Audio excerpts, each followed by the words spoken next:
kenapa ibu ayah ni suka sangat ambil duit raya anak-anak diam-diam. Waktu kita kecil, kita tak faham kenapa ibu dan ayah kita ambil duit raya kita. Sebenarnya, tuan-puan, saya nak bagi tahu, selepas saya dah besar, dah masuk universiti, baru saya faham ibu dan ayah saya ambil duit raya saya waktu saya kecil.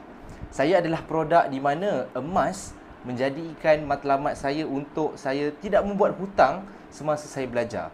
Alhamdulillah, asbab kecelikan kewangan ibu dan ayah saya, mereka tukarkan duit raya saya ke dalam bentuk emas dan menabung. Pada awalnya mereka menyimpan di dalam tabung haji. Tapi sekarang ni, lepas dah nampak potensi harga emas untuk jangka masa yang panjang, iaitu kenaikan secara purata 10%, di mana ASB ataupun tabung haji hanya sekitar 3 ke 5% saja.